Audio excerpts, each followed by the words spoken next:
right, fifth graders. So what I would like you to know about our Readers Workshop today is that as fifth graders and readers of complex nonfiction text, we know that when we orient ourselves to complex nonfiction text, we study the front cover, we study the back cover, and the table of contents. And when we do this practice, it will help give us ideas before we read about what this book is going to teach us. So when you orient yourself to your texts that you're reading in fifth grade, which are much more complex nonfiction texts, and we know they're more complex because it's things like they don't directly state the main idea. They use more complex text structures. We know that it's important to orient ourselves and start building that background so we can have some idea of what this text is going to teach us. So we're going to do a little practicing with this before we hear from our guest teacher, Katie, today. And okay, so here's just our reminder card of building our strategies. Orient to your text. So let's practice this a little bit. We did this a little bit yesterday, but we're going to review it again today. So when we preview our text and orient ourselves to our text before we read, we want to look at the text features.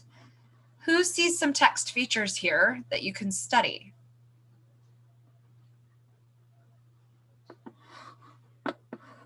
Stefano, what do you see as a text feature that you could study?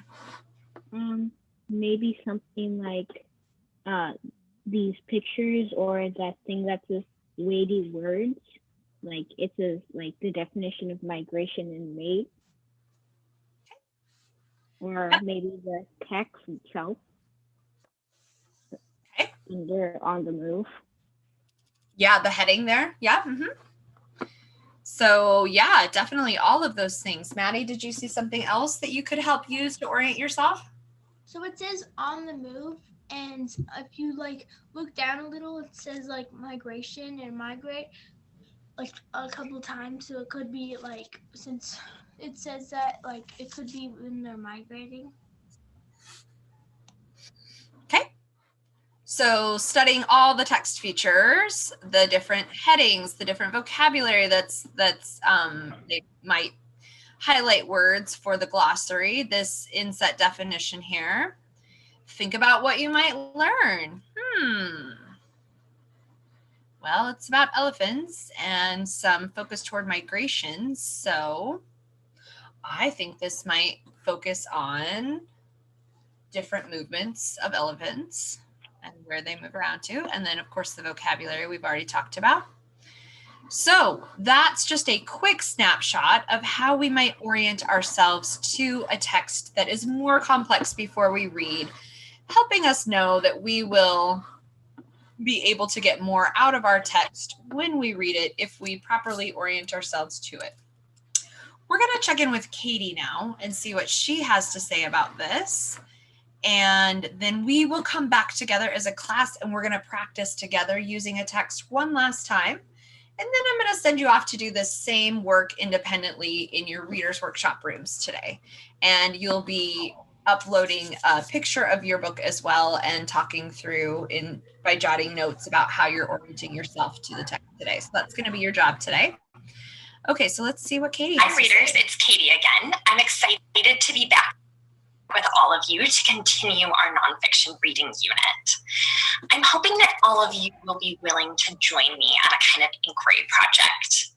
One of the big things that I've been noticing is that the nonfiction books that you're reading now are more complicated than the nonfiction books that you used to read. And since those nonfiction books are getting more complicated, it means that you need new strategies to deal with the tricky parts. So I thought that together we could really investigate this question. In what ways are the nonfiction texts that you're reading now becoming more complex? And to do this, I thought we could start the way that nonfiction readers usually start, by looking at how previewing a text or orienting yourself to a text is getting more complex. Now, today I want to teach you that when you orient yourself to complex nonfiction, like the kind of books that you're reading now, it's still important to preview the front cover and the back cover and the table of contents and to think, what will this book be teaching? But it's also important to live in the gray area for a little bit and to understand that what the text is actually about might be revealed more slowly. I brought a text with me today that I thought that we could use to practice some of this work. And this text is called When Lunch Fights Back, Wickedly Clever Animal Defenses. All right, readers, let's try a little bit of this work together. We'll look at the front cover and the back cover and the table of contents and try to get some ideas about what this book might teach us. So the title is... So fifth graders, you'll want to really key into and focus on what Katie is about to do, because the practice that she is modeling for you is exactly the same practice that you're being asked to do during Reader's Workshop, and then submit that picture and jot down the notes to Canvas about how you oriented yourself to your text before you read. So this will be some really good thinking about how you want to do this work on your own today. Also, Lunch Fight Back. I feel like all my books that I have, like just say the main thing that's the book's all about. Like for this one, it says gerbils, so it'd be like about gerbils. I don't really need to do that much like Okay. stuff. Then maybe you and I should talk later about a different book choice. Okay. Back, Wickedly Clever Animal Defenses. Already you might be getting some ideas in mind. Here's the back cover. Newts that can pop their rib bones right through their skin. Termites that carry poison-filled backpacks. Lizards that can shoot blood from their eyes. Some animals are good at self-defense. These animals are amazing, so watch out. Already from the title and the back cover, try to name out across your fingers a couple of subtopics that you anticipate this book might teach.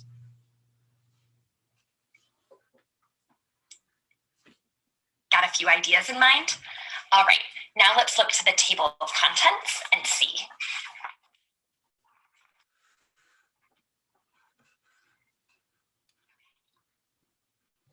Look through those chapter titles on the table of contents thinking. Are some of the subtopics that you anticipated there? Or are these chapter titles a little bit different? I don't know about you, but these chapter titles seem pretty different to me. Concealed weapons? Here's blood in your eye? Those weren't the kind of chapter titles that I was expecting that we'd be reading about. I thought we would be reading about predators, prey, how prey defends itself. But maybe some of those chapters, like toxic bubbles and master blasters, are actually going to be about different kinds of defenses, like a toxic bubble defense or some kind of blasting defense. See how we have to live in the gray area a little bit? Even with these chapter titles, we can't be totally sure what the book is about. Okay. Now, the same work that we just did orienting to the whole book, we also have to do when we orient ourselves to a chapter in the book.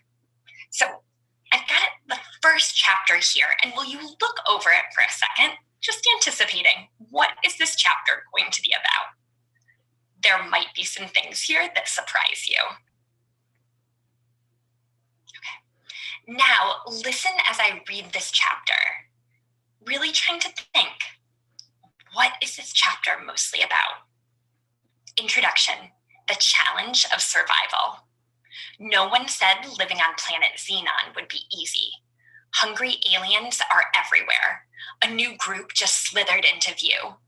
The aliens are well armed with lasers and a contraption that shoots out nets for capturing prey. The prey, of course, is you. Hungry aliens? Planet Xenon? I don't know about you, but I am definitely in that gray area. That is not at all what I was expecting.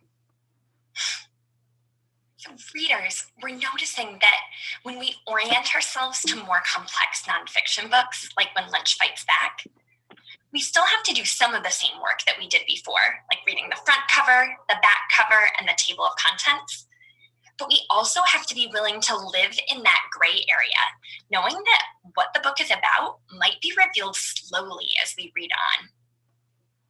So today, before you head off to read, you'll need to make a work plan. Make sure you've gathered the nonfiction text that you'll be reading today, and that you've also got some way to mark parts that you know are worth paying attention to. Grab your books, head off to orient yourselves to those texts, and then get started reading. Happy reading. Okay, so let's look at our work plan for today.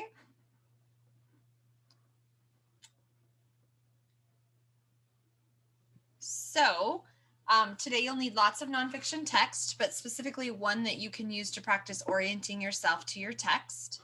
Study the front and back cover, table of contents, and get ideas for how the text might go. You're going to take a picture of your text. Now, fifth graders, if that is on Epic, you can do if Sora or if it's in your Chromebook, then you can take a screenshot.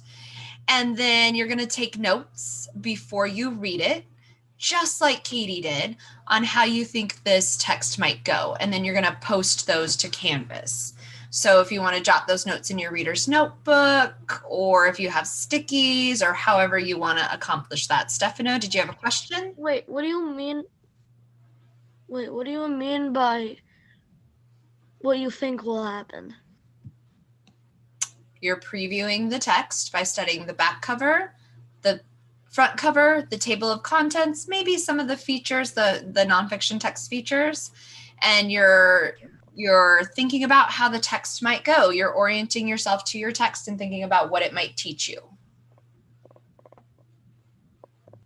And you're going to share that thinking on Canvas before you read today. So you're going to need to take a picture of your text and then somehow show your notes about what ideas you came up with when you were previewing your text today. Stefano, did that cover your question? Okay, what's your question? I thought I had one, but I really didn't. Oh, okay, gotcha. Okay, so after you've done that work of orienting yourself to the text, then we're going to try to read for 30 minutes. We'll be a little short on that time today, but that's our goal, 30 minutes. You might need to read a little bit outside of class because throughout this entire unit, we have a goal of reading nonfiction text every day for 30 minutes. And then you can also carry over the work that we were doing yesterday if you would like to continue to practice of flagging any important parts, knowing that it will pay off to pay more attention to these parts, and you can jot those notes in your reader's notebook. That you do not have to post to Canvas today. That's just me encouraging you to continue the practice that we started yesterday. Okay, so that work plan is also in Canvas under the reading assignment, which I will publish for you right now. But as I'm doing that, what questions do you have about this work today that I can clear up before I send you off to do your independent nonfiction reading?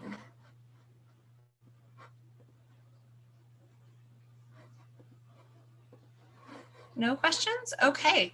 Maybe Ms. Dial can go ahead while I'm doing the assignment. Would you mind putting independent reading rooms up for everyone? I can, but you have to give me the host. Oh, okay. Yep.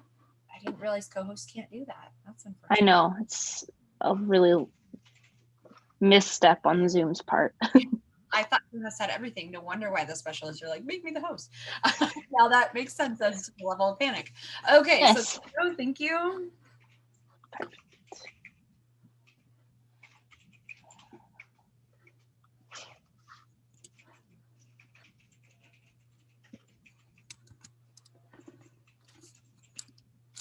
And are you ready to have them sent out to as well? Yep, absolutely. And I am publishing it now, fifth graders. So it's 2.2 in the nonfiction reading unit under your reading course. So I will publish that now.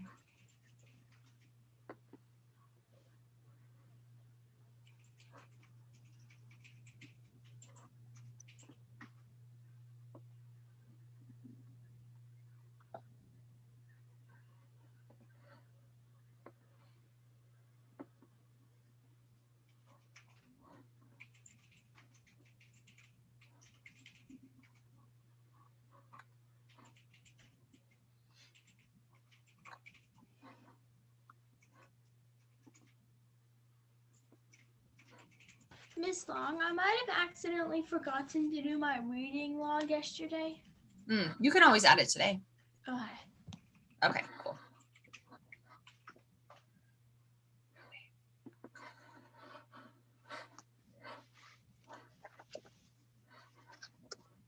Oh, Miss Dial, will you go ahead and stop the recording? I can't now that you're so just, do you know how to do that?